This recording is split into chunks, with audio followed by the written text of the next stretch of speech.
माता पार्वती कचरा से उठाकर बेलपत्र को क्यों खाई और उसके बाद आगे क्या हुआ, आइए जानते हैं। इस कथा में एक बार माता पार्वती अपने महादेव से कहती हैं, हे प्रभु, आज मैं सृष्टि पर जाना चाहती हूँ और वहाँ जाकर आपको पूजा करूंगी। मैं देखना चाहती हूँ कि पूरी सृष्टि में आपको किस प्रकार पूजा और पाठ करते हैं। कृपया मुझे आज्ञा दें। महादेव माता पार्वती को आज्ञा देते हैं और माता पार्वती सृष्टि में चली जाती हैं। वह एक मंदिर के द्वार पर बैठ जाती हैं और अपना रूप बदलकर भक्तों को देखने लगती हैं। वहाँ पर लोग जल और बेलपत्र महादेव के शिवलिंग पर चढ़ाने लगते हैं। बहुत प्रेम से वे अपनी कामनाओं के लिए महादेव को प्रणाम करते हैं और फिर अपने अपने घर चले जाते हैं। ये सब देखकर माता पार्वती बहुत खुश हो जाती हैं। शाम हो जाती है और तभी एक भक्त आता है जो सभी बेलपत्रों को उठाकर कचरे के पास फेंक देता है। यह देख माता पार्वती को बहुत गुस्सा आता है। वह सभी बेलपत्रों को कचरे से उठाकर जंगल की ओर ले जाने लगती है। कुछ भक्त आकर उन्हें देखकर हंसी उड़ाते हैं और कहते हैं, यह तो पागल है जो कचरे को उठाकर ले जा रही है। वे जोर जोर से हंसते हैं। माता पार्वती दुखी होकर जंगल की ओर चली जाती हैं और वहां एक पेड़ के नीचे बैठकर सभी बेलपत्रों को खाने लगती हैं। वह कहती हैं, जो भी भक्त बेलपत्र चढ़ाएंगे मैं सब बेलपत्रों को खा जाऊंगी, क्योंकि ये पत्र मेरे प्रिय स्वामी के ऊपर चढ़े हुए हैं। माता पार्वती रोज बेलपत्र खाने के लिए मंदिर के द्वार पर बैठ जाती हैं। जैसे ही बेलपत्र कचरे में फेंके जाते वह उन्हें उठाकर अपने पास ले आती है और खा जाती है। धीरे धीरे वह पतली और काली हो जाती है। वह अपनी क्लास में भी नहीं जाती थी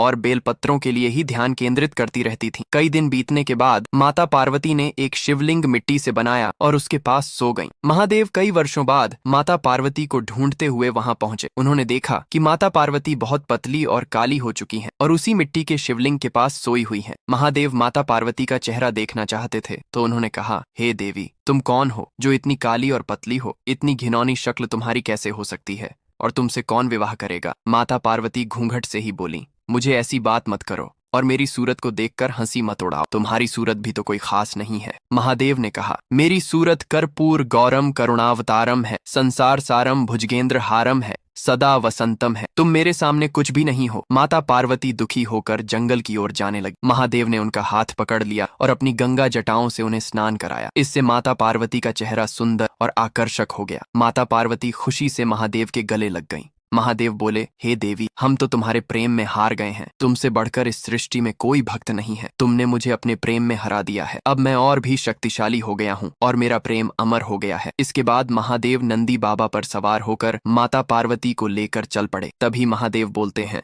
जो भी मेरी प्रेम कथा देख रहे हैं उसने लाइक और सब्सक्राइब नहीं किए हैं